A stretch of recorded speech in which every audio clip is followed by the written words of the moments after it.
My name is William Jacobson. I am a clinical professor of law at Cornell Law School, although I am here in a different capacity as president of the Legal Insurrection Foundation. I know we have a lot of people from Barrington, Rhode Island watching tonight, and Legal Insurrection Foundation is actually based in Barrington, Rhode Island. I'd like to think of ourselves as the best kept secret in the town of Barrington, but we are based here. And so we're very local, and that's how we got involved in this. We don't normally get involved in a lot of local issues and local politics, et cetera. We're more national focused, but this is something that's extremely important to us because we've covered a lot about education at the website, at the Legal Insurrection website, and also at criticalrace.org, which is our website, Legal Insurrection Foundation, and that website has received a lot of attention. So a few caveats when we start. The opinions expressed by the different speakers tonight, including me, are not on behalf of their employers or groups that they are affiliated with or people they know. These are their own personal opinions and should be taken as such. Nobody is speaking on behalf of anybody else tonight. And with us tonight, in addition to me, is Kimberly Kay, who's the Director of Operations and Editorial Development for the Legal Insurrection Foundation, and usually for our webinars serves the role that I'm playing, which is the moderator. But I'm going to be the moderator tonight, and Kimberly's going to keep an eye on everything, including the chat, and is going to help us later on with maybe some Q&A, which gets me to the next point, that you can ask questions that we will get to when all the speakers are done. Please do that in the Q&A section of the Zoom platform, not in the chat. We will look at chat, but it would be best if you did that in the Q&A section. And we can't get to every question, but we're going to try to get to as many as possible. And before I get to our first introduction, I just wanted to say that why we're here and why Legal Insurrection Foundation is involved, there's a lot of concern rising among parents, not just in Rhode Island, but really around the nation as to what is going on in their schools and some of the approaches that are taken. And we're here to present an alternative view that may not be necessarily heard in Barrington or in Rhode Island or nationally, but is extremely, extremely important. There are a lot of parents groups rising up against what is loosely called critical race theory, and there are different variations, and we'll talk about that tonight. But one thing I want to emphasize to everybody is this is not a partisan issue. This is not Republicans versus Democrats. It's not left versus right. This is what's in the best interest of the children and what's in the best interest of the country. And different people can disagree on that. And I think it's really important that we are able to speak to each other.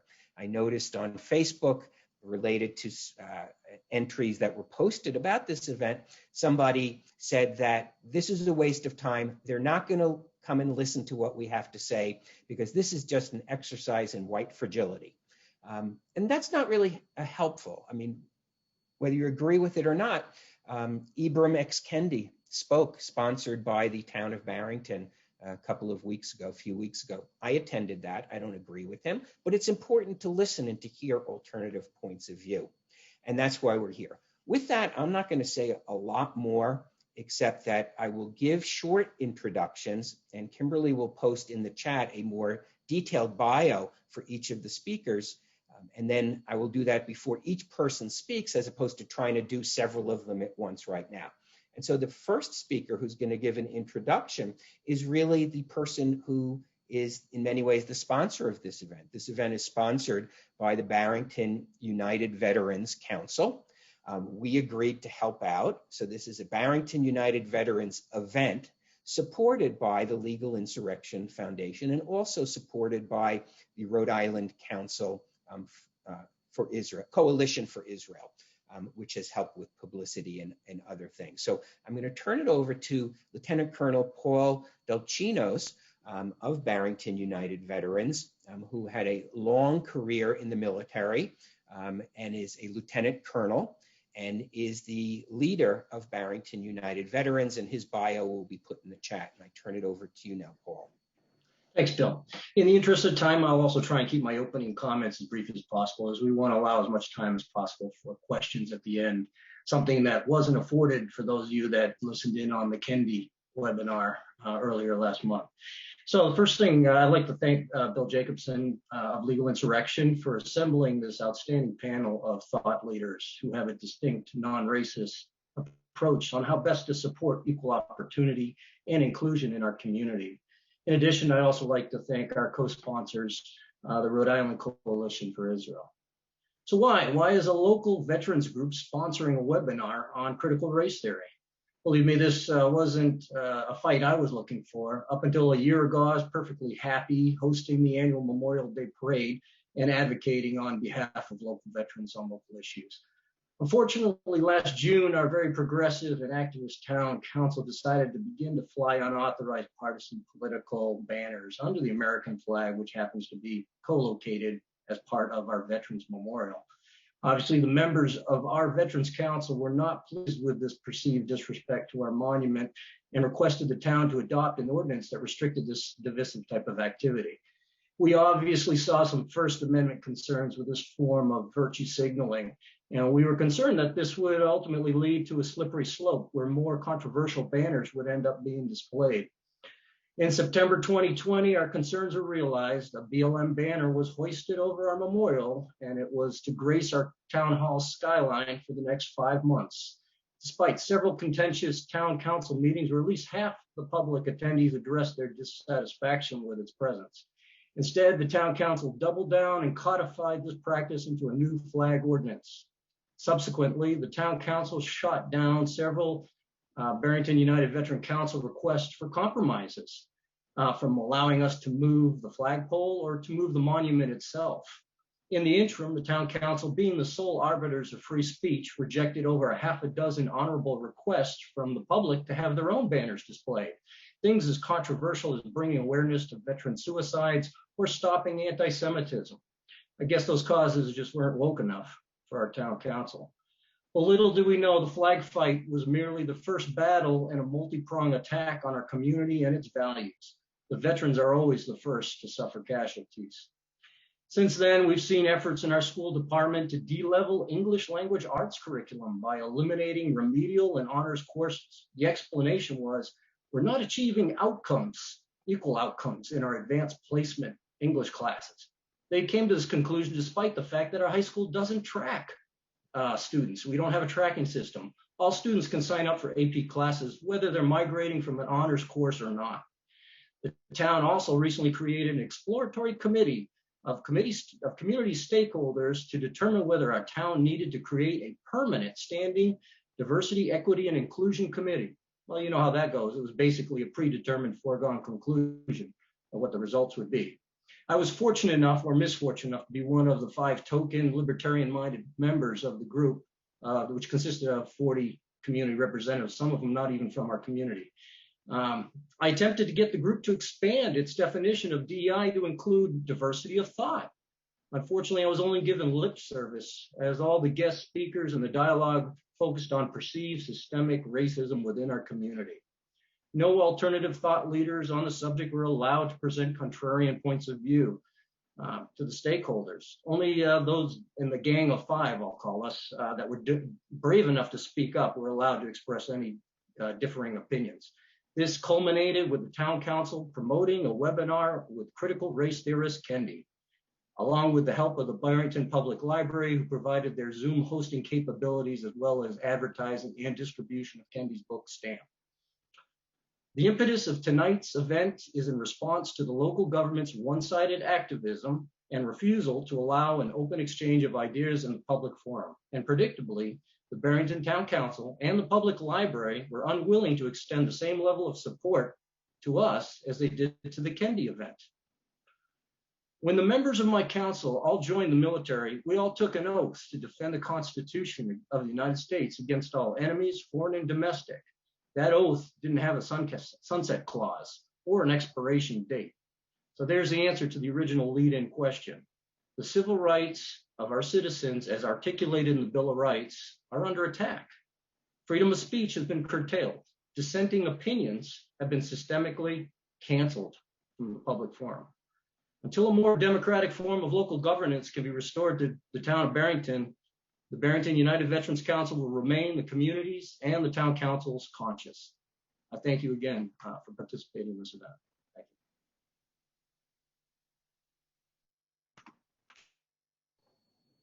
you. Okay, thank you, Paul, for that. That gives people a little flavor of what led up to this. There's been some contention in town over a variety of issues. And now I'm going to turn to Professor Wilford Riley, who some of you may recognize because he did appear in a panel for us earlier, and he did such an amazing job. I wanted him to come back and talk to you. He is a professor, associate professor of political science at Kentucky State University, and the author of many books, and we will put that in the chat. But what I particularly like, and how I've read a lot of what he's written in the more popular press, such as Commentary and other journals and magazines, and I've particularly focused on his understanding and analysis of some of the assertions that are made that underlie much of the educational push and educational movement under the rubric of anti-racism or critical race theory. And with that, I will turn it over to Professor Riley. So, check the mic here. Yeah, glad to be here. I'm Wilford Riley. The introduction to my talk was sort of given away here. I'm an associate professor of political science at Kentucky State University, one of the many great historically Black colleges in the USA, and the author of the books Taboo, Hate Crime Hoax, and The $50 Million Question.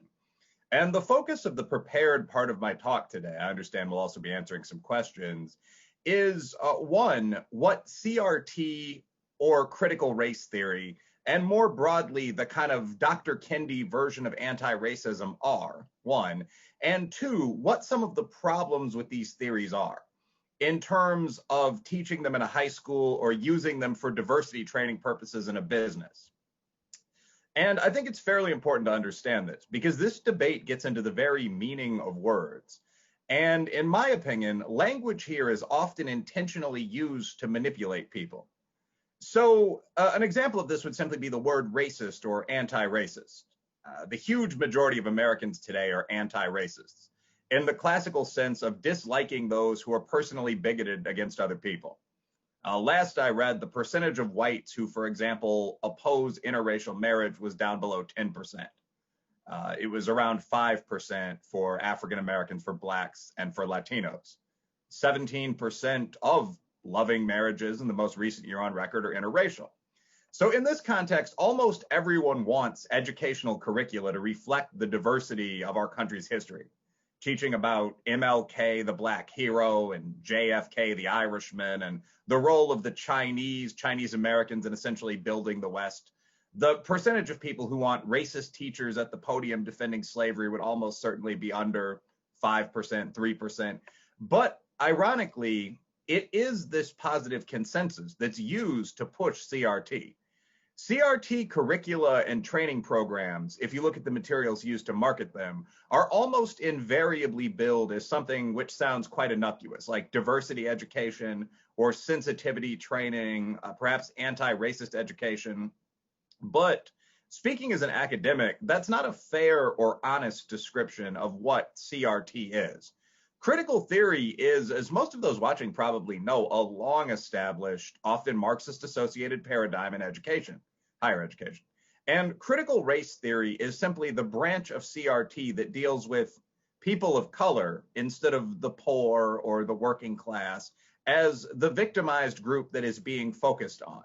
So in my opinion, after reading Dr. Kendi, Robin DiAngelo, Bell Hooks, Andrew Hacker, Richard Delgado, there are three core principles of every one of the critical theories or critical paradigms that I have read, I welcome challenge here, that deal with race. And the first principle is that facially neutral systems, such as SAT aptitude testing, or the practice of arresting people for crimes such as rape, are in fact set up to oppress. So the goal of these facially neutral systems, probably intentionally, is to hold down people of color. In classical critical theory, of course, the goal would be to hold down the poor. But we hear this often when it comes, for example, to the claim that all tests are subtly biased. The second claim is that disparities between groups are in and of themselves proof of discrimination. And again, I don't want to focus entirely on this gentleman, but Dr. Kendi has said this quite openly. He may have said it in your community. The argument is that the only two possible explanations for group gaps on, for example, an exam are genetic inferiority, one, where no one wants to go, and two, racism, however subtle, however difficult to find. So the fact that there are different white and black and Hispanic scores on the SAT proves the test is racist if you accept the basic CRT paradigm. And you kind of see how this works. If you disagree with that, the argument from a quote unquote crit would be that you are a racist or close. You must be someone who believes in the genetic explanation for why this gap exists if you don't think it's due to some form of hidden racism. And finally, virtually all crits have a proposed solution to this problem, which is what they call equity. And equity basically just means proportional representation by group, regardless of performance. This is what colleges are pursuing when they abandon all entering examinations like the SAT, ACT, GRE. At least 2 to 3 different social scientists have proposed federal or state level departments of equity in pieces that pretty openly say what I just did. So that's the paradigm, which is pretty much lifted from what's called Frankfurt School crit theory or critical economic theory. 1, major systems are set up to oppress. 2, disparities mean discrimination. So they indicate that this oppression is happening right now. And 3, the solution is equity. Watch for that word. Equity is very different from equality. It means something almost diametrically opposed to the idea of starting line equality. And getting into kind of part 2 of my little talk, to quote a line from high school debate, the problem with all of this is that it's wrong. So serious scholars, going back to at least Tom Sowell in the 1980s, Orlando Patterson has touched on this, June O'Neill, but have pointed out that the idea that group disparities in anything have to be due either to 1, genes, or 2, racism is almost stupid. Extraordinarily methodologically unsophisticated is the term I believe Sowell used. So obviously we see disparities around us all the time. The NBA is 70% African American. This is a league made up of centimillionaires. I don't think anyone would view that as being due to bias against Caucasian former high school and college star athletes. More seriously, economists like Sowell and like O'Neill point out that virtually all gaps in, for example, income between blacks and whites close if you adjust for cultural or environmental variables that also vary between the two groups, and that while some of them surely may have been influenced by past bigotry, past ethnic conflict, don't have much of anything to do with racism today. So one obvious example that I lead with because it's so utterly non-controversial is age. As I've noted in a published piece and a couple other talks, the most common age for a white male in the USA is 58, while the most common age for a black male is 27. That's the mode, quote unquote, rather than the median, but the gap at the standard average would be about 10 years. Obviously, during decades of life, you accumulate more money, you accumulate more wealth, you hopefully move to a better job, a better position in the world. Another variable like this is region of residence. We African Americans are far more likely to live in the South, where wages are lower for everyone. If we're being frank and honest, another obvious one is study time and the test scores that come out of that. So again, we can discuss past conflict when we look at some of this, but this rule that these simple paradigms collapse when you simply look at things other than race and groups other than blacks and whites is true almost 100% of the time. The same is true with gaps in arrests and police shootings between whites and minorities, and I will note between men and women, if you simply adjust for crime rate. The fact that men are 8 or 9 times as likely as women to be arrested for, say, the crime of armed robbery doesn't mean that our police departments are wantonly sexist against males. It might be that young men commit most of the crime. So to some extent, when we move beyond the extraordinary dominance of left-wing political ideology in American academia, which may be the subject of my next book, the things I'm saying shouldn't even be particularly surprising. The United States certainly has a very racist history. I'm a proud black man, I don't deny that. but it is also simple historical fact that slavery ended and our Constitution literally changed following the Civil War in 1865. We ended at least de jure segregation in 1954 with Brown v. Board of Education. We made most forms of discrimination literally illegal, civilly and often criminally, via the Civil Rights Act in 1964. If we date affirmative action to Mr. Nixon's Philadelphia Plan in 1967, which I probably would, we have literally had 54 years of pro-minority preferences, with Asians perhaps exempted from that minority category, but in place in academia and many other fields. That's close to 3 human generations. So in this context, one of the least discussed, least surprising, and most important stories in the United States is minority success.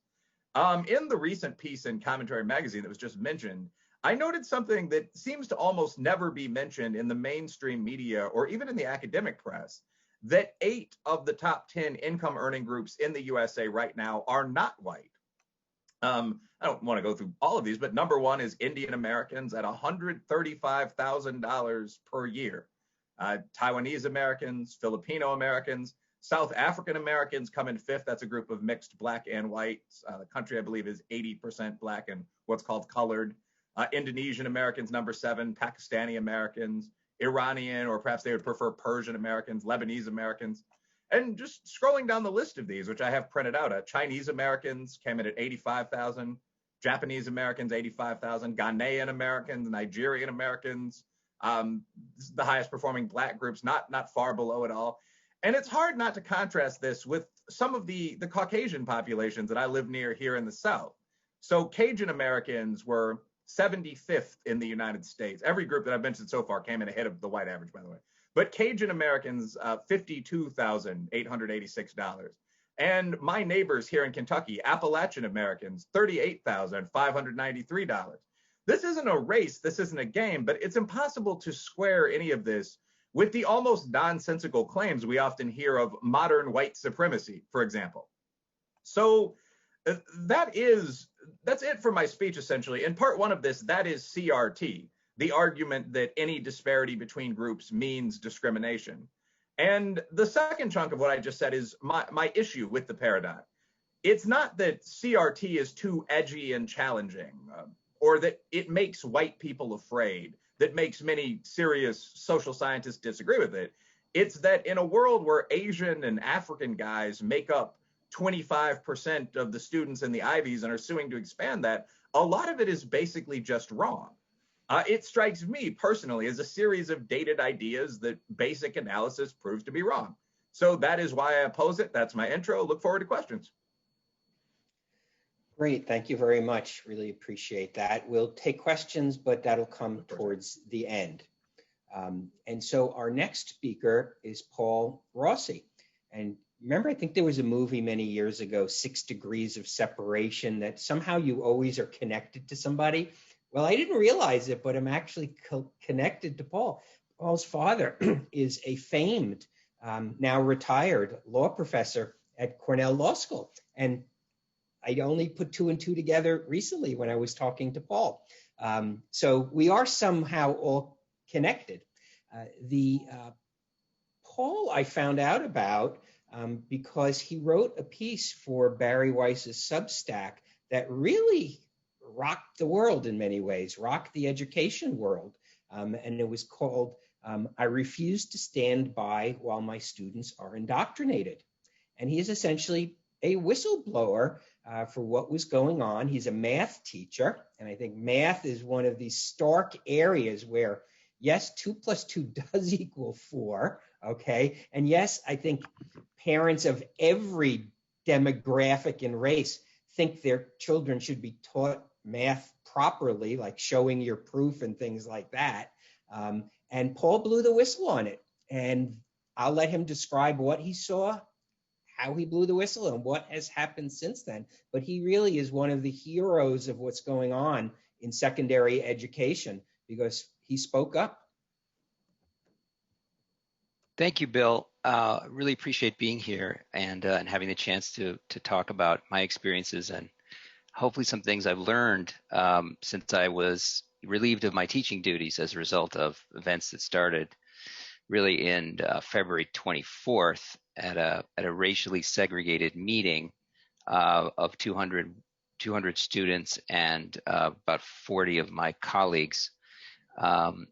And since I was, I'd written the article, I've received a lot of questions from teachers and parents and students that are saying, in many ways pouring out their heart to me and saying, I'm in your situation at my institution. They're pushing CRT. What should I do? What's the most effective way to make a difference? Essentially, do I dare disturb the universe? And if so, how? And so I realized in trying to answer this that I've essentially lost my job. So in so many ways I've failed. But to try to help people, I wanted to go back and think about what was the most dangerous thing that I did. And in other words, what was the way I disturbed the universe? What was the good trouble, the necessary trouble, in the words of John Lewis? And when I thought about it, it was really the question that I asked in the chat at that meeting in front of those 200 kids in order to try to break the ice and model for them how people might challenge the orthodoxy that was being presented. And the question I asked was, others may identify me as a white person, but I don't identify as white. Do I have the right to identify myself, or must I accept how society identifies me? So the school had many other pretextual reasons for relieving me of my classes and so on. But what trouble did this question cause? It was substantial. So they had meetings about the meeting. They had to process, people running around like headless chickens. Many statements were made at meetings that I attended with faculty that were also segregated. Things like, identity work is anti-racism 101, and we are white since birth. We are all white since birth. That determines our experiences from birth. And most revealingly, colleagues said, I do not believe that our white students should be able to say that they don't have to identify as white. And other conclusions were drawn, like if a white person doesn't identify as white, that means that they can go and call a black student the N-word and then say, I'm sorry, I'm not white though. So, this logic that refusal to identify racially would lead to all of these other things was a clue for me that, this must be a real core of what I'm challenging if it's such a heresy.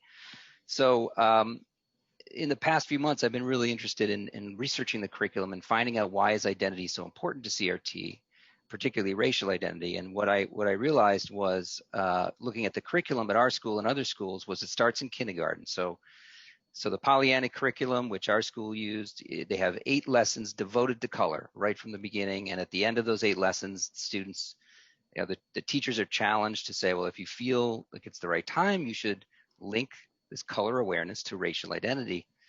And then in 6th grade, before that, actually, they do these things called identity wheels, which are, and you may have seen this as a parent or a teacher as well. They spend a little time in the center, which is your personality, but they quickly migrate to this external orbit, which has race, gender, these things that are categorical group identities, and they're socially imposed identities. So the kids are drawn to identify with their socially imposed identity, and this relates directly to Kimberly Crenshaw's seminal paper, Mapping the Margins, where she says, we have been a society that in the civil rights movement says, I am a person who happens to be black.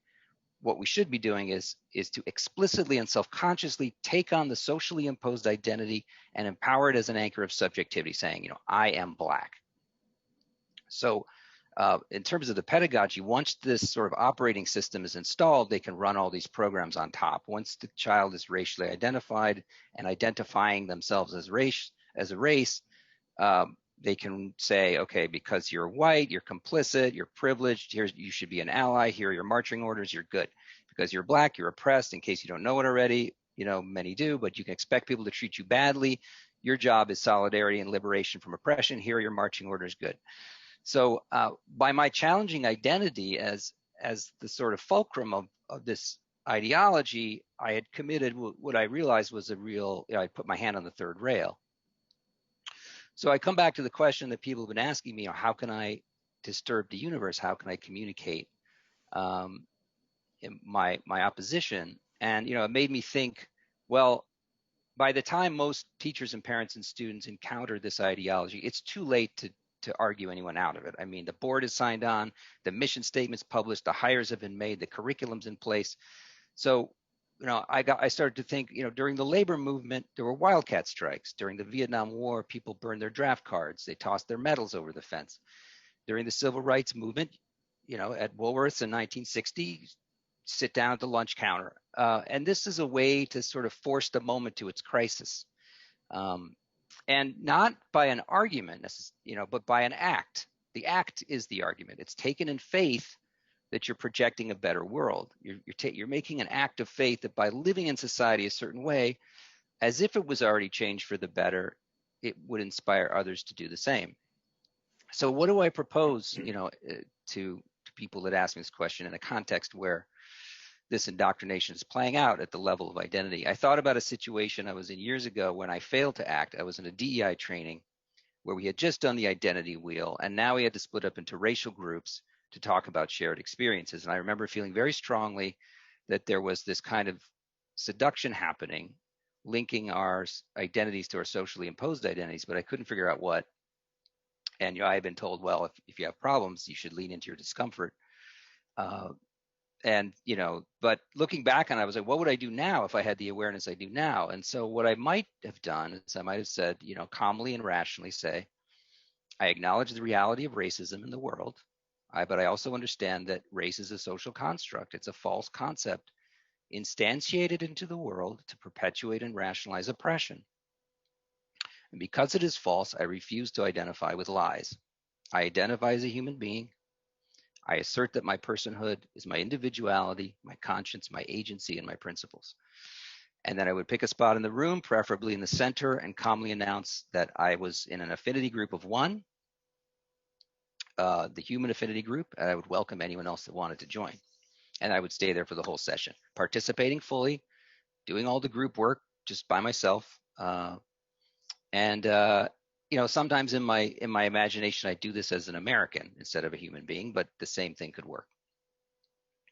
So thinking about the potential of this as a kind of statement and the problems with it, of which many have addressed, I think it would have to be done not as a half measure, because if you do it as a half measure, if you're plaintive or whining, if you say, why can't we all get along from your seat, if you say, why can't we just see each other as human beings, that's not going to work. You have to make a statement. You have to take an act. The act of disobedience, to put yourself on the line in front of your colleagues or other parents or your peers, to make oneself a focal point and force the moment to its crisis. Now, will there be milkshakes, tomatoes, fire hoses, or dogs? Hopefully not. I think metaphorically there will be a sacrifice. But I think what it will do is, what it might do, and I'm open to suggestions, is it will make the facilitator or the institution racialize you in order to proceed with the training. They will have to come out as racists in the sense that they will be saying, you are actually white despite what you say about yourself, or you are actually black despite what you say about yourself. And so I think this, there are many lawyers here. I don't know what the legal issues would be, but imagining what would happen to a person who took this act of disobedience and kept their hands on the third rail and persisted with this, what would be the outcome? I don't know.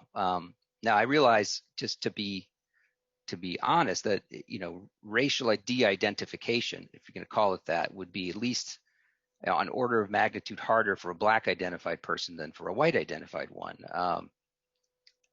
Camille Foster, who I find deeply inspiring, is such a person. But as I speculate here, but the social identity of a black person weighs far heavier than on a white person. So it's felt as more defining. For a white person, whiteness is more normalized. So a person seen as white could be, now the only place where that might not be true is in a CRT-based DEI training. But I would think in most contexts, de-identification would be something that would be more of a challenge if someone was a black person. Now, racial de-identification would neither imply that racism is over, or even that color blindness is the way to go. You could still talk about inherent biases that linger in the present based on our history, the effect of racism in society. We can work to eliminate racial disparities. All these things are good. We should do those things. We can acknowledge that we still live in a race society because most people still see each other in this fashion. But it's my personal thinking that having gone through these trainings, the de-identification would make it actually easier to work on biases than identification, which they want to force on you, ever did, because it would take the problem out of the sphere of your personhood and put it in a place where you could talk about it without having assumptions being made about you necessarily. So that's my proposal. I thought I'd put it out there and think about it. I imagine if 10 people did this, it might have an impact if it was videoed, if it perhaps inspire 100 people or 1,000 people or 10,000 people. Who knows what would happen? And thank you for your time.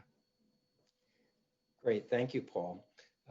And so our next speaker is someone I have followed on Twitter for a long, long time, and has really been somebody who's achieved so much.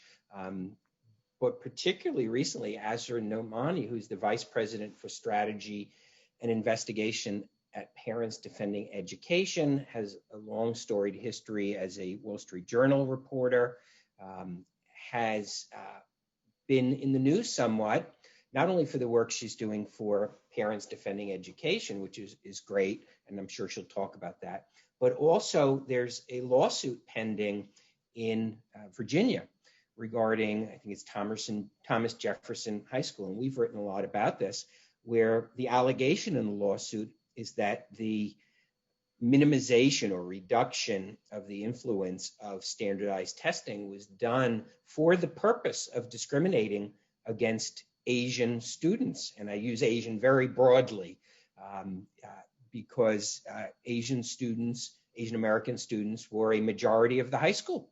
And it's very similar to what's going on in New York City with Bronx High School of Science and Stuyvesant High School, and in Boston, where they're elite public schools. There's a separate lawsuit there where they substituted zip codes instead of standardized tests.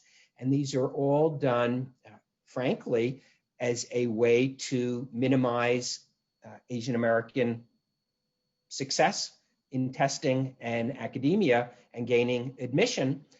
And I'm sure she'll talk about that. So she's somebody who's doing great work. And so I introduce Azra Nomani to you.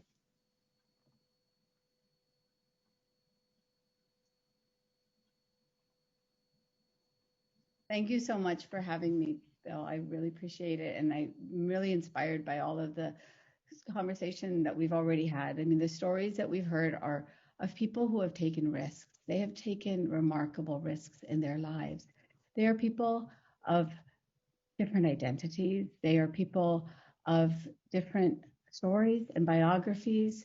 They are people who fit in different places in this oppression matrix that the ideologues of critical race theory are trying to thrust upon us. But what they are all is courageous. They all have something that's critical in this battle, and that is moral courage. We have people here tonight from combat in actual military duty to civilian duty. And I want to try to just connect the dots for you in my own story and in the battle that we've been facing here in America, because I do believe that what we are facing right now is a battle for the future of America. It is a national security battle. It is a battle for the hearts and souls of our children, and it is a battle for our own personal lives. It is very existential, and I want everybody to really feel the magnitude of what this moment that we are in. It is no coincidence that we have veterans sponsoring tonight. It is an issue that we have to really recognize as a vital one for our future and our survival. And I'll tell you why I realize this, is that I came to this country as a 4-year-old girl. I was just, another immigrant, like many have come to these shores. I knew no English. My father came from India with my mother to further their education. My parents had literally fought white supremacy in India. My grandfather was the attorney for the freedom fighters that fought British colonial rule. I was the first generation born out of colonialism. I came to America because my parents did not have hate in their heart for white people. They believed in the values of America, the values of the American dream. And it was here that I prospered. It was here in Morgantown, West Virginia, that I had a white teacher named Mrs. Alke who gave me a journal in 7th grade and taught me to write my thoughts. A teacher like Mr. Rossi, who believed in me. And that little girl who knew no English when she arrived on these shores became a reporter for the Wall Street Journal at the age of 23. That is America. That's the amazing, amazing joy of America. As a reporter then, after the 9/11 attacks, I went to Pakistan. And it was there that I realized how critical these issues of identity become and how they become issues of life and death. I have here this book called I Am Jewish. On January 23rd, 2002, my colleague and friend from the Wall Street Journal, Daniel Pearl, was kidnapped off the streets of Karachi, Pakistan. He had just left a home that I had rented. I had literally waved goodbye to him as a family of parrots sang overhead. When the men who kidnapped Danny discovered that he was Jewish and of Israeli ancestry, they murdered him. And his last words were, I am Jewish, my father is Jewish, my mother is Jewish. That amazing young man died because these men thought his identity put a target on his back. I came to this country and came back to this country, and I had a little boy. I raised him, and he became a student here in Fairfax County, Virginia. He joined this school that's based on merit tests named Thomas Jefferson High School for Science and Technology. It was the joy of our family, as you can imagine. He had worked hard, and because of his hard work, he had entered into this school. This school happens to have 80% minority students, 70% of whom are Asian. Not once in this country did I feel that awful sectarianism that took my friend's life. Not once did I grow up, even growing up in West Virginia, did I feel that bigotry and that systemic racism that the critical race theory people like to talk about. I only knew it on June 7th, 2020, when our principal sent us an email and told us that we, the minority parents, the mostly Asian, mostly immigrant parents of TJ, had to check our privileges just because our kids happened to be in this school. And she challenged the colonial mascot that was a mascot. We have in the chat a parent, Suparna Datta, who came to this country just like I did as an immigrant with dollars in her pocket. And over this past year, we have faced this doctrine that's called critical race theory. All these pages have now become worksheets, curriculum, just like Mr. Rossi described. They have become the stuff that is separating and segregating our children using, just as we heard earlier, fancy words like affinity groups. But what I want to tell you all is that we have remarkable, brave parents standing up and fighting back. Suparna, Harry, Glenn, Yuyan, parents in our Northern Virginia community who have taken to protest with an American flag, and they have gone to court. And as you just heard, we have gone to court and we have said this racial discrimination that took away the merit-based test at our school in the name of critical race theory is racist against Asians. And I have good news. Just on Friday, we won standing. We, the parents who started as a Facebook group, we won standing, and we are going to go to court. And from the bench, the judge ruled and said, everybody knows that this policy is race-based. And what is driving all of this? White fragility. How to be an anti-racist.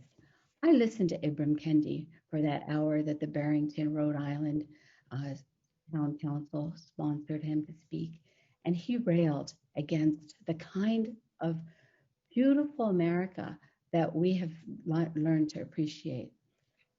We have come together now nationally as this new organization called Parents Defending Education. You have a Rhode Island mom, Erica Sanzi, and she is with us as one of our directors. We have so many parents around the country that are telling us and sending us reports of what their children are facing. And in the chat, we have a mom today from Eanes Independent School District in Austin. In Beaverton, we have parents and teachers calling us and telling us stories. I want everybody to know that we are enlisting, in this battle, and we are fighting back. And I want to support all of you, and we want all of you to know that you're not alone, that wherever you stand up with moral courage, we're with you. So thank you so much for all having such courage. Great. Thank you, Asura. And now we will go to our final, but definitely not least speaker, Ian Rowe, who is also a speaker at one of our prior events. He's a resident fellow at the American Enterprise Institute. He has done an enormous amount in the field of education, professionally and also academically. He is a senior visiting fellow at the Woodson Center, and this is very important, co-founder of the 1776 Unites campaign. And he'll, I'm sure, tell you about that. He also very recently had a great achievement in the middle of May that I hope he's going to tell you about. I hope I didn't put him on the spot, but there's a lesson there that you all need to listen to. Ian, take it away. Thank you, Bill. Thank you, everyone. And this is a phenomenal conversation and so needed. And it's disappointing that the Barrington Library wouldn't support this initiative the same way that they supported the other speaker. I think that speaks volumes, especially just free speech, and let all ideas flourish. So as Bill said, yeah, I am a resident fellow at the American Enterprise Institute and a senior visiting fellow at the Woodson Center. But really tonight, the hats that I wear are as a member of 1776 Unites, and I have to call in my compatriot, Wilford Riley, who is also a member of 1776 Unites. And if you're not familiar with that initiative, it's a Black-led, nonpartisan, and intellectually diverse alliance of writers, thinkers, activists, really crafting solutions to our country's greatest challenges in education, family, upward mobility.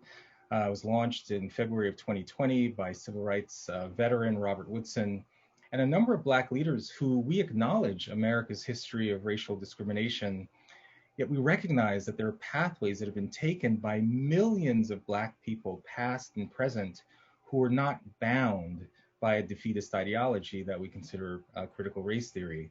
And we're determined to spark a movement to liberate tens of millions of Americans of all races to become agents of their own uplift and transformation by embracing the true founding values of our country.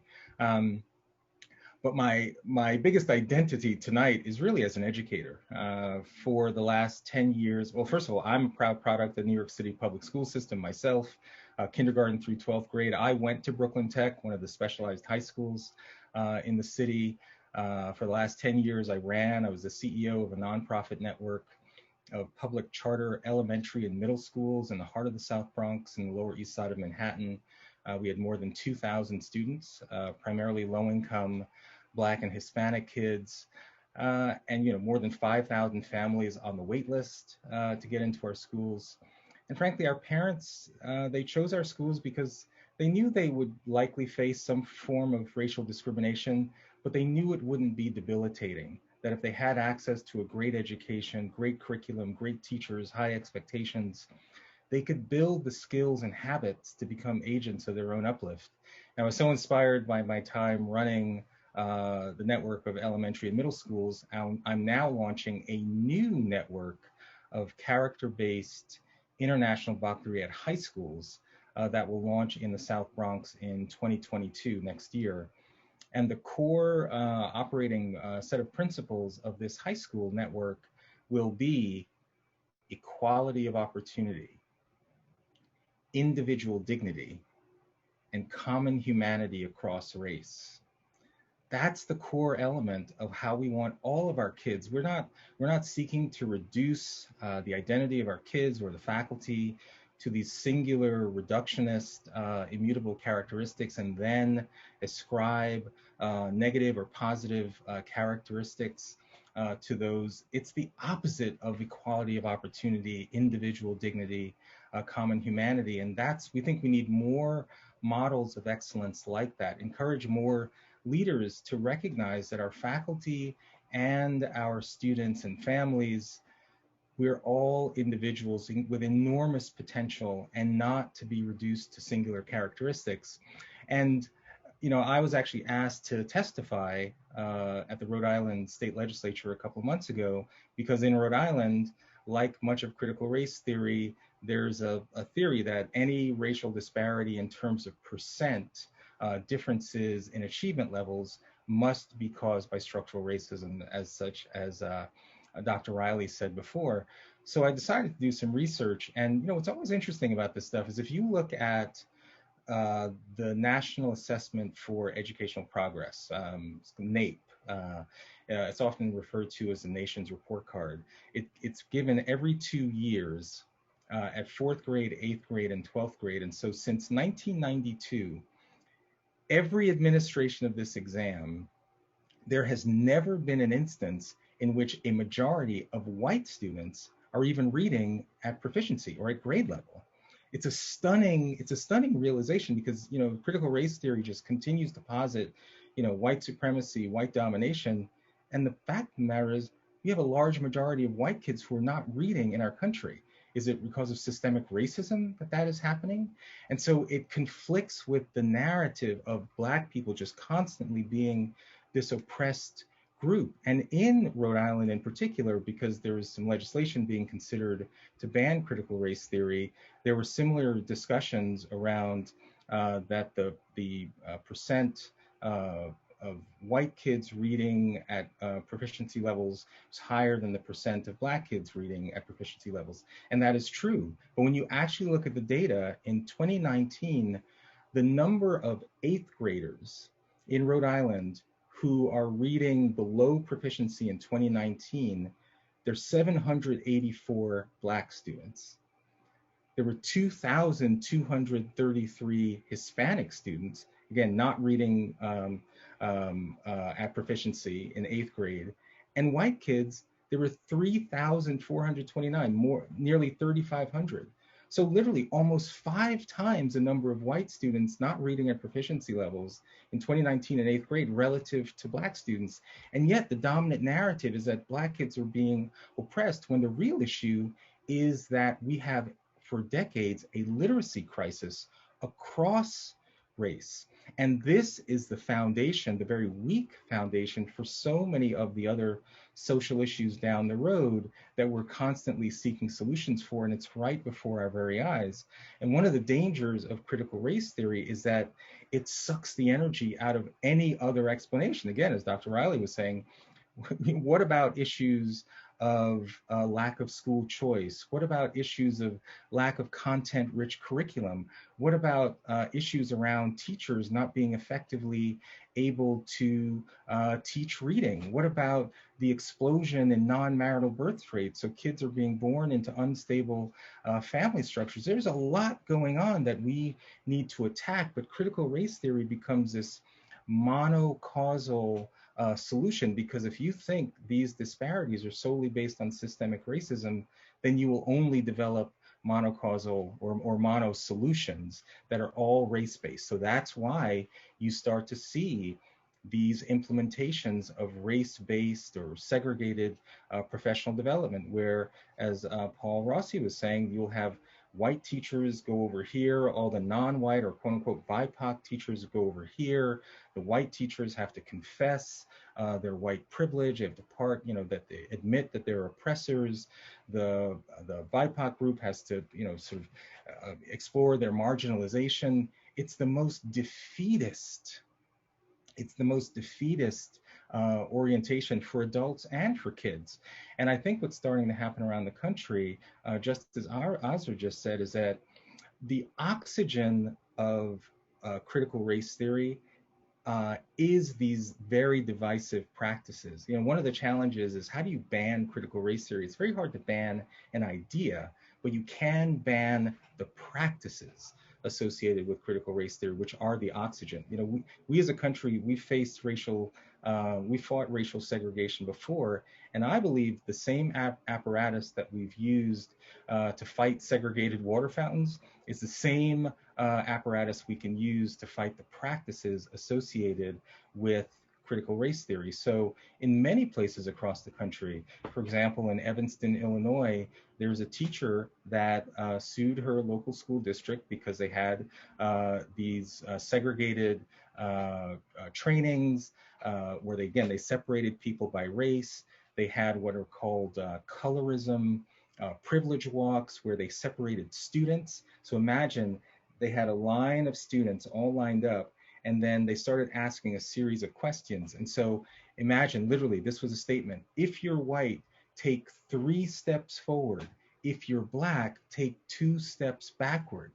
Imagine that. Well, those kinds of practices resulted in an actual finding by the US Department of Education. That was a violation of Title VI of the Civil Rights Act. And so what's really powerful about these examples is that we already have the apparatus to fight racial discrimination. We've done this before, and I think we can really take advantage of that infrastructure. And also, there's another example in Las Vegas.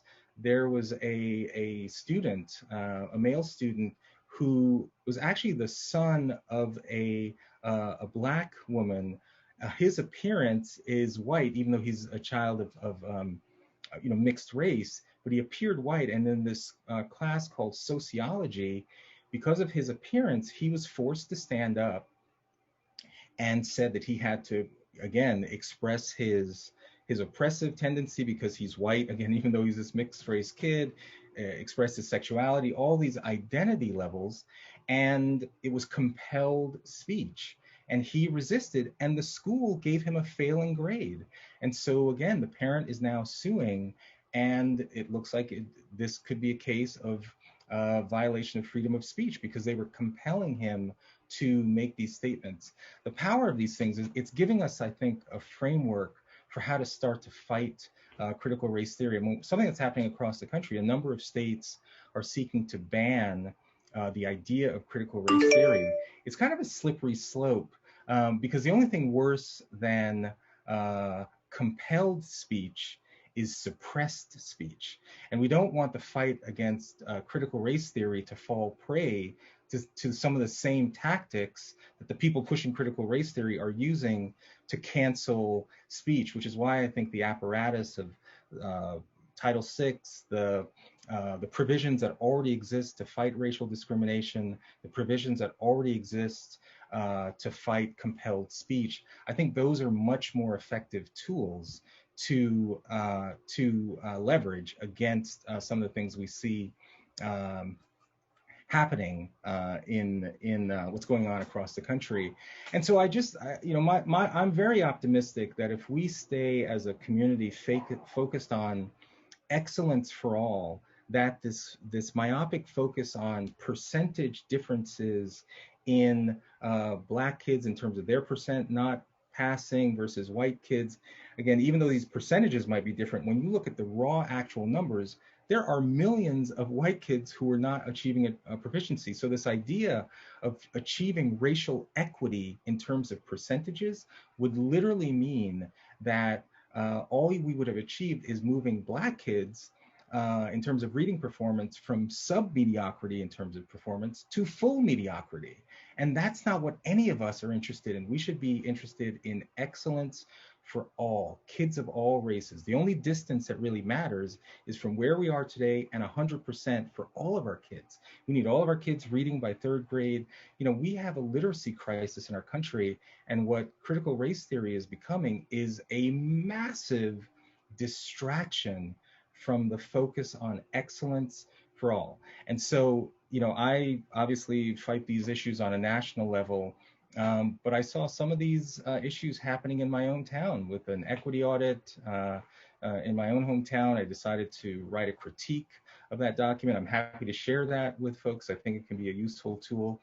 And I ran for school board in my own hometown, and it was a very arduous battle, but I won, you know, and it was, I think, a very resounding victory. And, you know, and I don't want to nationalize because, you know, this is a local community. We've got a lot of local issues, but I do think it's important to know that you can be victorious by fighting a very principled fight for what's best for all of your kids. You know, we don't have a school system just for Black kids or just for white kids or just for Asian kids or just for 5'2" kids, right? We want a system of excellence for all of our kids.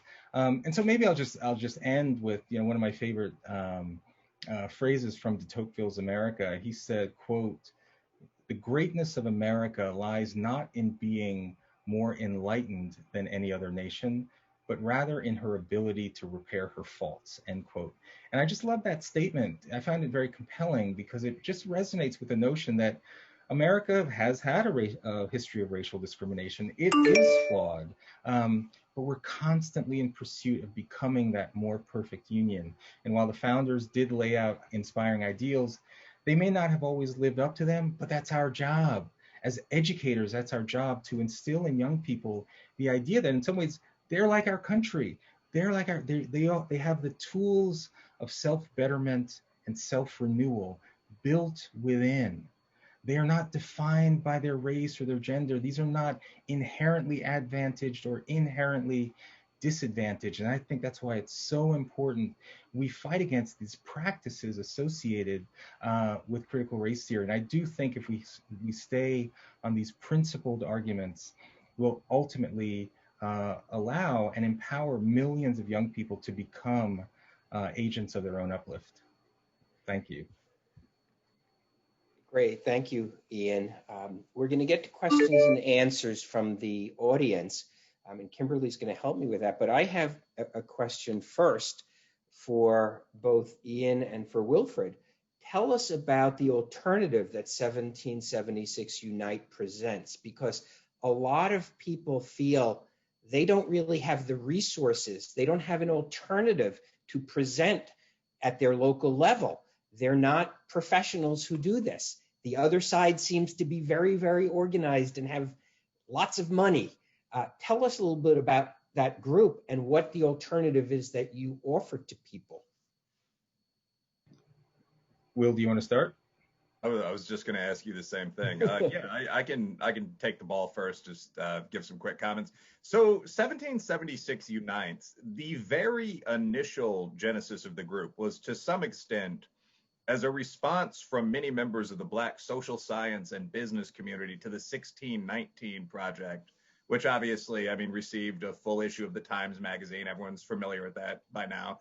And reading through it, as Ian and I both noted during a conversation with Bob Woodson a few days back, we became aware pretty rapidly, as I said today during my talk, that this wasn't just a disagreement. These weren't edgy new ideas. A lot of the things that were being said, to give the obvious example, the Revolutionary War was fought to preserve slavery, were false. Racism is in America's DNA. Something that's in your DNA is eternal. It can't be removed. So we put together a series of essays responding. We're mostly scholars, point by point, to this stuff.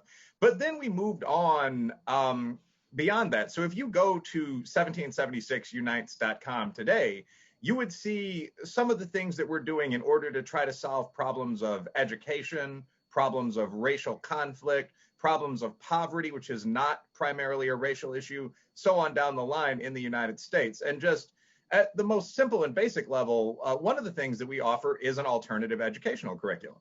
We were aware, I think Ian was the person who in a strategy talk brought this up, but we were aware very early on, 1619 is not going to stop with a series of magazine articles. They're going to have a curriculum. They're going to have an extended version of that, which will probably be for sale. They're going to have merchandise, content. They're going to have ideas, and they're going to try to get these into secondary education, higher education. So we put together a curriculum that instead of focusing on, for example, every single brutality of slavery, is focused on the rarely discussed reality of Black history in particular in America, and American history overall, as a move up.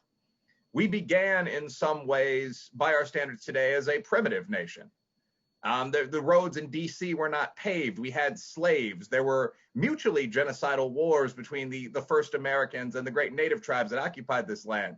So that starting base wasn't perhaps all it could have been. But again, we fought the Civil War. We eliminated slavery in the southern region of the country.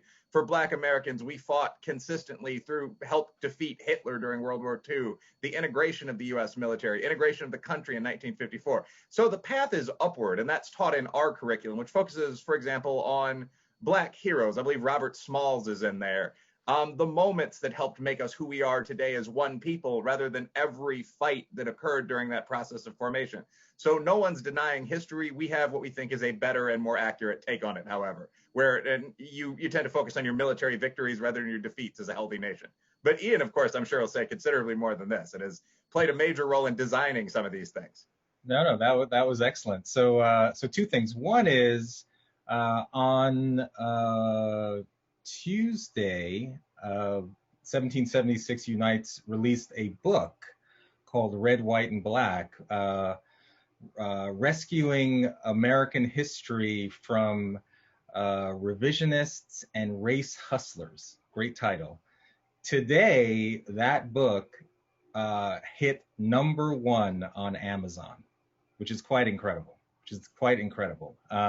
So we're very inspired by that. And I encourage you to read it. It's a series of great essays which do what Will Riley just talked about, which is not run away from slavery, but actually directly confront the huge atrocities that were faced by African Americans throughout our history. And yet these incredible stories of resilience, this movement from persecution to prosperity, by the embrace of the founding principles, by the embrace of family, faith, hard work, entrepreneurship, education.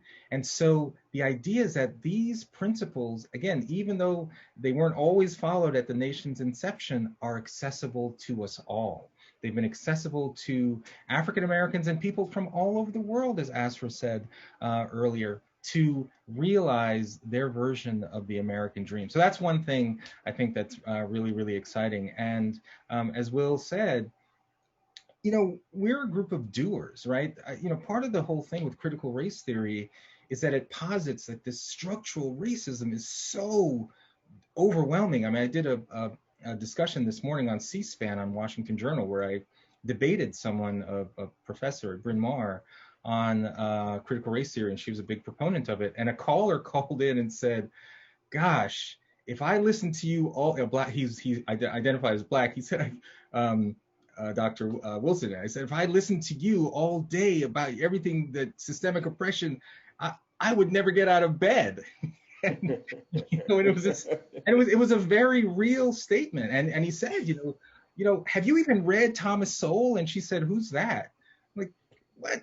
So there is this idea that with critical race theory, it's just so dominant, so oppressive, that you feel immobilized. And as an educator, we cannot ever have that. So we at 1776 Unites are doers. We are not immobilized. There is racism, but that doesn't mean that we're just going to sit back and be victims. So when we heard that the New York Times was doing a curriculum, like, what were we going to do? Just shout in the rain? Well, why don't we create a compelling alternative? As Will started to say, that's exactly what we've done. So we've created a curriculum. It'll ultimately be K through 12. Right now, it's just high school.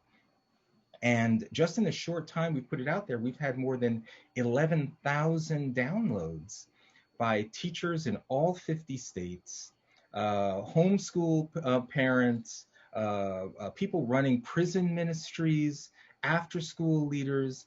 It is so inspiring that there is a yearning for greater information about the African American experience in the United States. But what we've said is, let's tell the whole story, warts and all. And the problem with what 1619 and others, they cherry pick. If you want to create, if you want to weave a tapestry of atrocity after atrocity, there are enough examples in American history. What's more courageous is to tell those stories alongside the stories of resilience that allowed Black Americans and people of all races to still succeed. And last story, because I think it's such a vibrant example, because you'll never read a word of this in the 1619 Project, are the Rosenwald schools. And some of you may know about Rosenwald, but during the Jim Crow era, where school access to a high quality education was virtually non-existent for Black kids, Booker T. Washington, head of the Tuskegee Institute, partnered with Julius Rosenwald, who at the time was the CEO of Sears Roebuck. And Booker T. Washington had a vision to say, screw it, if we're not going to get a good education from the larger system, we'll build our own. And so they partnered together and built nearly 5,000 schools throughout the South, exclusively educating Black children, and had all sorts of amazing achievements over a 30, 40-year period. And what's ironic is that it was the Brown versus Board of Education landmark decision which caused the demise of the Rosenwald schools, because of the premise that separate must mean unequal and therefore inferior. So it's actually one of these great untold stories that should be told. But we have a whole unit on that in 1776 Unites. This is the kind of complex, nuanced history that kids of all races should learn. And so that's just one example of a unit that's been built into the 1776 Unites curriculum. And, we're just really excited to, we may not have the firepower of the New York Times, but we've got the idea power and the principles power. And that's really, really important in this fight. Great, thank you for that. I think we'll next go to a question from the audience, and Kimberly, who's been monitoring things, is going to help me with that. Hi, everyone. My name is Kimberly Kay, as Professor Jacobson mentioned earlier, and I'm with the Legal Insurrection Foundation. And so one of the questions I want to address that someone has asked has to do with policy prescriptions for this. And I know, Ian, you touched upon this and the slippery slope of banning critical race training and critical race theory. And so to add a little bit to that, we did this deep dive into it, or I did personally, before we launched criticalrace.org, which catalogs the prevalence of critical race training on college campuses. And so as a result, we've been able to connect with policy people that are very heavily involved in policy, stakeholders, other organizations, and the way this is being approached at the state and local level and the national level and the bureaucratic level. One of my favorite policy prescriptions personally is policy that pushes for transparency, because I believe that allows people in any given community, in any given locale, to ultimately decide what's best for them, as opposed to banning things. And the problem with banning speech is that things get rephrased and repackaged and rebranded, and then 3, 4, 5 years from now, you're fighting the exact same battle. Yep. So we have quite a few questions that are asking specifically about banning and policy prescriptions here. And so I'd just like to open that up for our panelists. And maybe Ian, if you could lead that discussion. Well, yeah, sure, because I do think it's important, like, what is the strategy to fight back? And I did allude to it earlier. It's really hard to ban an idea.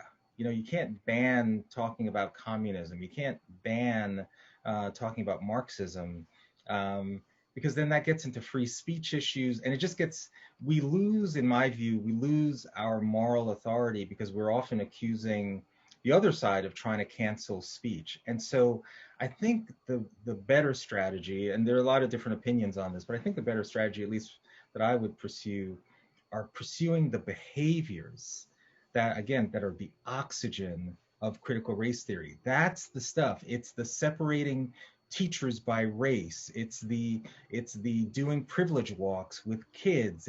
It's compelling a white kid to say, I am an oppressor. Like, those are actions that we already have the apparatus for. We've fought racial discrimination before. We've fought segregated water fountains. And again, I think there's enough tactics that are within the sort of critical race theory arsenal that are clear violations of the Title VI provisions of the Civil Rights Act, or violations of freedom of speech. I mean, I'd love to hear, Asra's focus on this as well, because I know there's some debate within the community as to how best to, challenge these issues. Yeah, well, thank you. What we believe is that you have to fight these issues both on the local school board level and then using the federal courts and the state courts. So just as an example, one of the policies that have defended students from indoctrination for decades now in our school systems is something called the controversial issues policy. And so in school districts, we've had policies, for example, in Fairfax County, Virginia, that says that you have to be impartial when you present any kind of quote, controversial issue. But now they're literally changing that policy in our school district, and they are replacing it with the anti-racism policy, which actually demands that teachers take a position on quote contemporary issues. And so they're imposing indoctrination into the school day. And so that's on one level. And we're seeing that happening across the country. But what we can do as parents is demand that those policies stay in place and that we actually beef them up. So we have a great case of Loudoun County, Virginia parents who exposed critical race theory, just like you described, this kind of ridiculous division of students based on race. And they outed the superintendent for bringing critical race theory into the school system. So when he got a job transfer and got hired in Clear Creek Independent School District in Texas, the parents there knew that there was something up, and they asked for protections in the school policy that got put in place exactly to the point that you were saying, that you can't do race shaming. Like, you just can't do that. But that's what critical race theory is about, destroying kids through shaming. And then finally, like on the higher level, just like you said, I mean, I believe that this court case we have, Coalition for TJ versus Fairfax County Public Schools, I believe it could very well go down in history like Brown versus Board of Education, because what we have right now is race-based discrimination being used to deny a group of people equal protection under the law.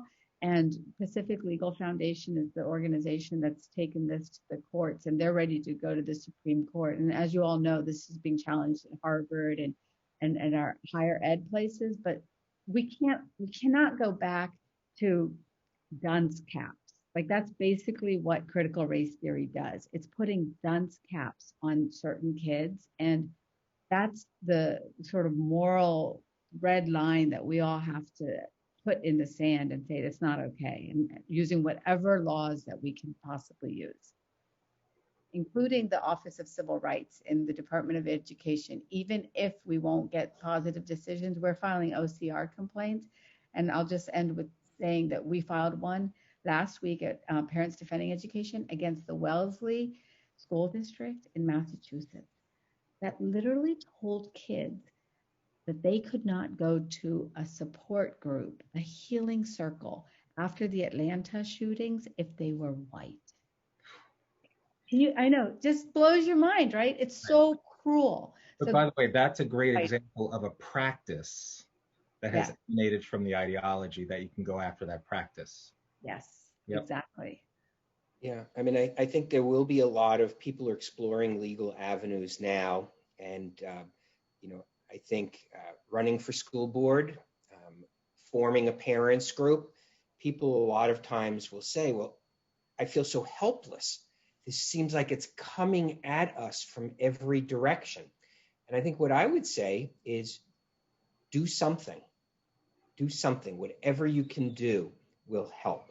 And one of the things you can do is speak up, but there is a price to pay. And I hope Paul can talk about this. It's very easy to say to somebody, speak up, but it could cost you your job.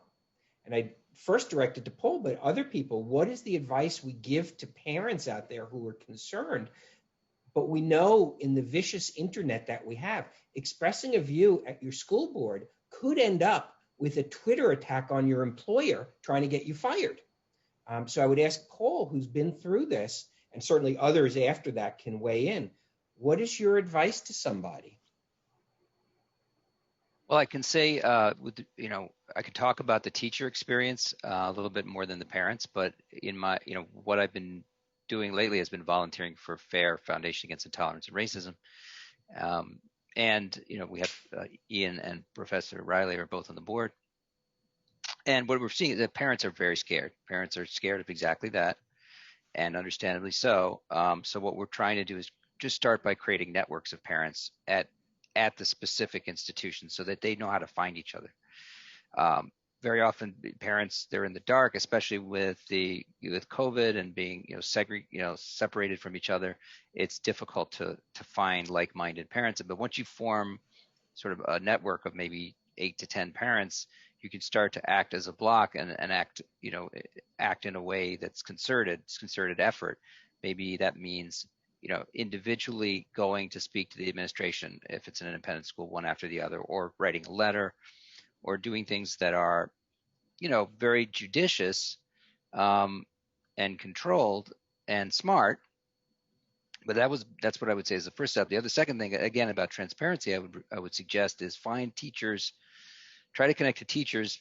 Usually you'll have a better bet in the STEM fields, I would say these days, but who could act as your confederates or allies, with respect to the curriculum. Very often teachers have full access to the curriculum of any course on the intranet, and they can find a way to get it in parents' hands when the school is not providing that. So that's one way that teachers can help. I don't know if anybody else has any thoughts on that, but maybe we'll go to another question from the audience. Kimberly? Sure. So there are a handful of people also concerned about the fact that CRT promoters are actually using CRT as a Trojan horse to usher in Marxist theology, because it is a Marxist theology. Does anyone have any thoughts on that? Is CRT the end all be all, or is this something a little bit more nefarious at play?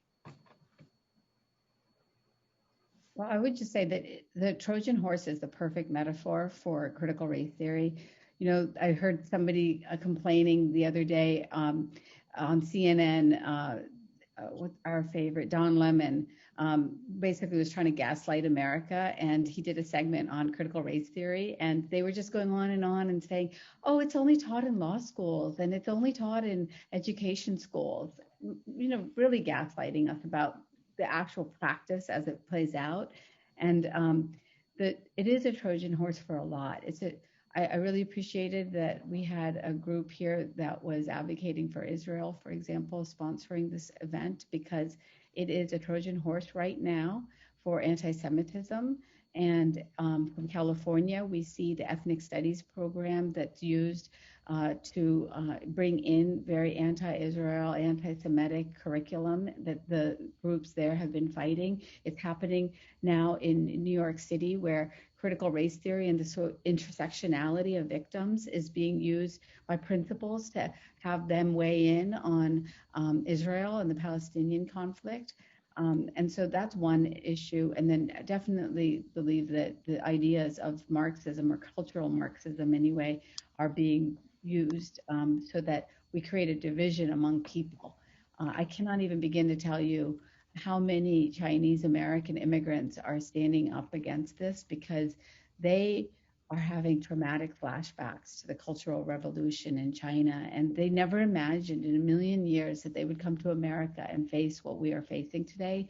And so I just want to give that warning to all of you from people who have lost family and friends, in the front lines of this war against communism even, and now Marxism. But they say that this is a really important battle to win. So I definitely believe it's a Trojan horse for so many evils really in society.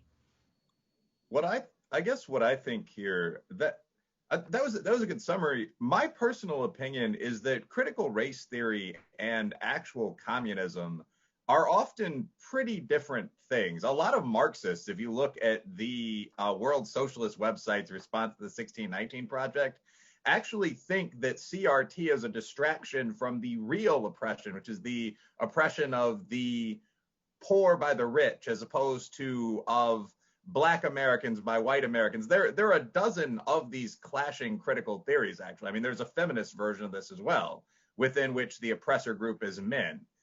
There are now these niche fields in academia that have hundreds of grad students in them, but things like critical fat studies or post-colonial studies. So this could go on almost endlessly, I think, and they fight amongst themselves. What I do think is that when you look at the general critical paradigm, I think the three core points are pretty much what myself and several of us outlined today. What looks like normal society set up to oppress you, gaps show that oppression, so on. But there tend to be a bunch of bad ideas that go along with this. Like the Black Lives Matter idea that the country is extraordinarily abusive toward African Americans. The idea associated with that there's a great deal of back and forth interracial conflict and crime that doesn't involve the police. Obviously, the idea of systemic racism, which again ties into this discrimination equals disparity idea. White privilege is one of these ideas. Cultural appropriation is one of these ideas. So I don't know if everyone who believes in one of these things believes in all of them. But I guess my advice for parents would be there are words out here that you should kind of look out for, because there is a Trojan horse element to this, a term several people have used, and that no one actually says, and I'm being a bit glib here, but we hate the country and we want to teach that to your kids. The presentation is going to be, we want to be honest about being anti-racist or something like that. So some of the terms to check for might be appropriation, privilege, equity used instead of equality when people are discussing what they want to see systems produce, and a few other things of that sort. And I think where you find one of those, you're very likely to find more than one of them, and you're very likely to find that tied into sort of a worldview about oppression. But the worldviews about oppression are a little different, but I think they would all bring us to pretty much the same unfortunate place. Yeah, the issue of equity is very important, because there's a lawsuit up in Boston against the, they called it the zip coding of admission to the elite high schools. And the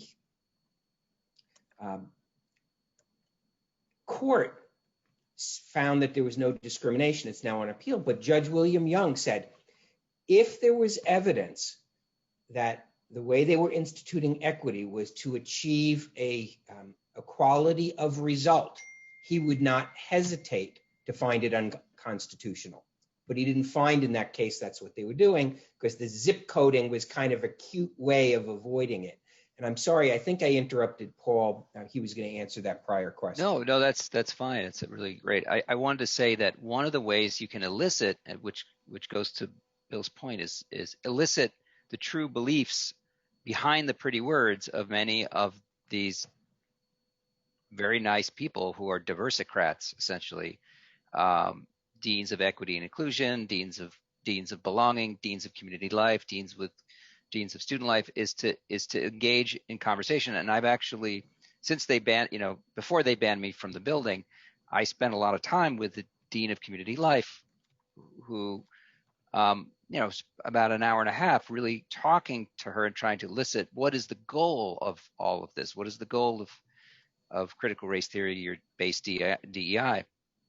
And what it was clear to me was she did admit it was equality of outcome, and essentially managing racialized and gender groups by a sort of, by the class of a managerial class of essentially diversicrats, until human beings at such time they realized and saw the light how to treat each other properly. So it made me think that this is some kind of carrying the cultural Marxist paradigm, it's a kind of a dictatorship of the intersectariat instead of a dictatorship of the proletariat. So that there's a horizon where everyone will eventually come to terms with racism, but until such time, we will manage it for you. We will distribute between groups to create a peaceful sort of vegetative humanity. That was the sense I got, and I encourage everyone else to engage in conversation, because very often they love to talk and they love to tell you, and there are ways to elicit that from these often very well-meaning people. I just wanted to say that one quote that the judge said, Judge Holton said on Friday, that I took note of is, he said, you can say all sorts of beautiful things while you're doing other things. And so he saw straight through, the charade and the smoke screen that the school district had done here, trying to claim diversity while practicing discrimination. And so that's where I think it's so important to be really clear about what is happening, because if you do not believe in segregation, you cannot believe in affinity groups. You have to have really clear ethical conversations with yourself about what your belief system is, so that we keep a North Star on our values. I think what we're going to do is we're going to give each speaker a minute or two if you've got any last thoughts. We still have a lot of questions from the audience, but unfortunately, there's only so long we can go. This will be posted on the Legal Insurrection website. It generally takes us about a week to get it done, and we do a highlight reel as well. That shrinks an hour and 45-minute program, hopefully into about 15 or 20 minutes, because the patience of the internet is very limited. And so we'll just start maybe with Ian and go through if you've got another, but we've got to keep it to like a minute or two per speaker. Again, thank you for the opportunity. Maybe I'll just close by reading Martin Luther King's address at the centennial of the Emancipation Proclamation. And here's what he said in the opening paragraph, quote, "If our nation had done nothing more in its whole history than to create just two documents, its contribution to civilization would be imperishable. The first of these documents is the Declaration of Independence, and the other is that which we are here to honor tonight, the Emancipation Proclamation. All tyrants, past, present, and future, are powerless to bury the truths in these declarations, no matter how extensive their legions, how vast their power, nor how malignant their evil," end quote. Dr. King was very prescient in predicting that advocates such as those that espouse critical race theory would seek to bury the truths in these documents. It's very important that our kids know that they live in a good and even flawed country, but still a great country with great possibility. And again, they have the tools of self-betterment and self-renewal in them in the same way that our country has had. Thank you. Great. Perhaps Azra, you could go next. So, the fundamental idea that I think we have to remain as our compass in all of this is the idea that we should all be human beings beyond identity, and that yes, in fact, our issues of race and gender and religion have become things that have defined our lives, maybe become barriers for different parts of our progress in life, but and it definitely, all of these markers are a part of our lived experience, as the critical race theory people like to talk about. But our goal in this world is to be in a place where we can, in fact, to quote Martin Luther King, value each other by the content of our character. And every single element of critical race theory as practiced is separation and segregation and sectarianism.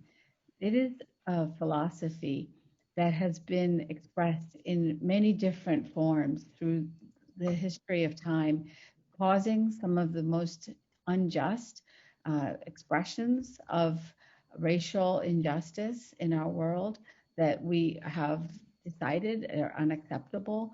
And so we cannot go into the 21st century adopting any of these divisive ideas that were clear stains on our history, causing wars in Lebanon, conflicts in Afghanistan, strife in the United States.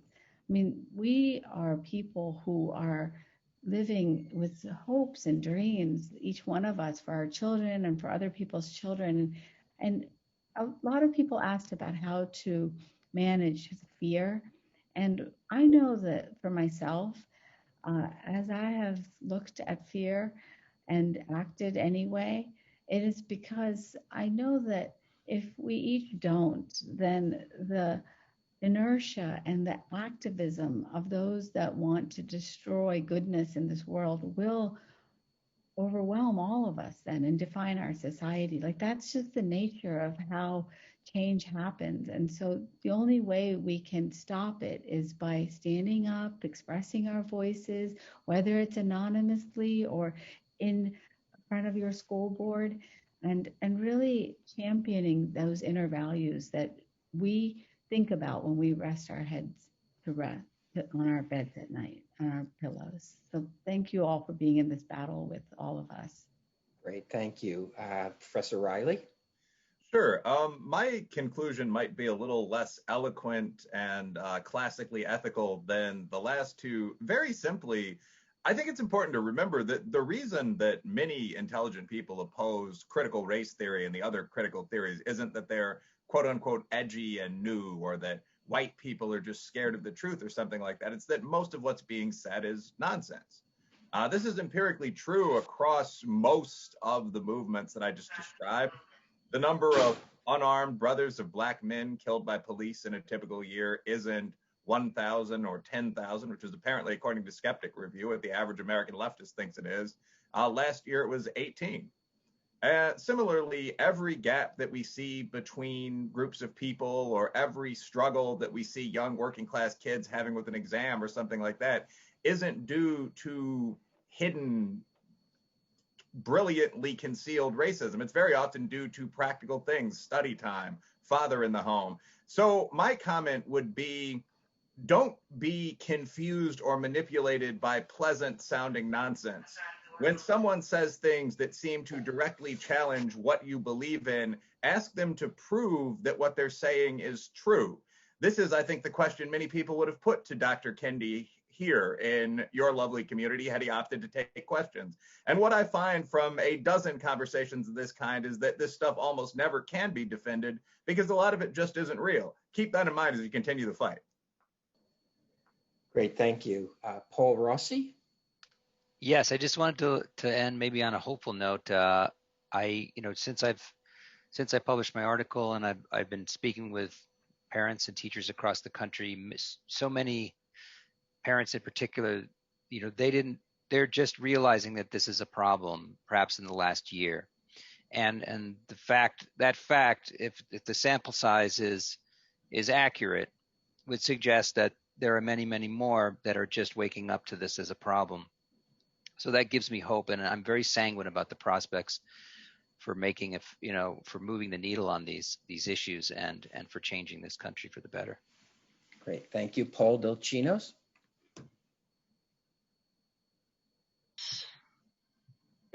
This is exactly the type of dialogue and a forum that we were looking for, and this is really important, under, equal rights under the law, that we have are also our First Amendment rights to have this exchange of ideas in an open forum to be discussed.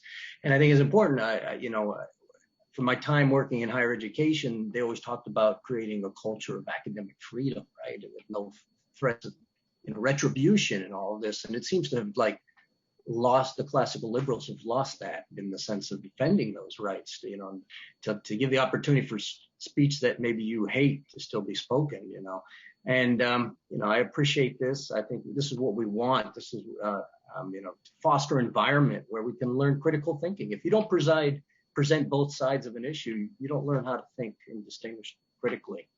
So I'm glad this is just recorded. I look forward to, being able to direct people to this. And thanks again, Bill, for all you did in setting us up. Right. And I think Kimberly has a couple of things she wants to point out also. Yeah, so first of all, I want to thank everyone who joined us this evening, and I want to thank our fantastic panel for taking time out of their Sunday evening to share their expertise, their work, their thoughts, and their encouragement with all of you. I'm a parent myself, and after doing a deep dive into critical race theory and critical race training, we actually opted to homeschool our children for the foreseeable future. And I just want to encourage you, I realize that that's not an option for everyone, but I want to encourage you to keep in mind that our children are worth it, and our kids are worth it. Our children are worth being chastised and called names by people who know nothing about us. I mean, at least as far as I'm concerned, their future and their well-being and standing up to things that are completely the opposite of everything I believe we are as a people, as a country, as a nation, ideologically. So as you're evaluating these things, I would encourage you to keep that in mind. It's always to my mission to remind you that you are not alone. I mean, you are here with how many other people who are all engaged in this fight, who are all engaged in this issue. And so though one side of this issue seems to have a very, very big, loud microphone, you are not alone here. And I'm also really excited. We're working on something on criticalrace.org, which is that we are compiling resources from a lot of different organizations on how you can get involved. We've had a lot of questions about whether or not we're going to also map out K through 12. And the short answer to that is probably not. But what we can do is equip you with what you need to get involved in your schools, how to reach out to teachers, how to reach out to school boards and superintendents, and really to get involved. And then what are your options on the outside of public school? And if that is your only option, what can you do about it? So we're working to put all of that together. If you need help and you don't know where to begin, contact us. We might not be able to do something for you, but what I can at least do is give you pointers, and I promise I'll do everything I can to encourage you. So please, if you take nothing else from this, just remember that you are not alone, and there are a lot of people working on this issue behind the scenes, but it takes every single one of us doing something. You cannot rely on the people on this panel or on anyone else to take care of the future of your children and their children and the future of our country. It is up to every single one of us to do whatever it is we can, even if it's something small, to help push back against this. So thank you so much. And that's all I have. Great. Thank you very much to all of our speakers. I really appreciate having everybody here. I hope the audience has enjoyed it. We will also post this video, as I said, probably within a week or so on the website. There are no secrets. We don't hide things. We put it all out there. We welcome criticism. We welcome debate.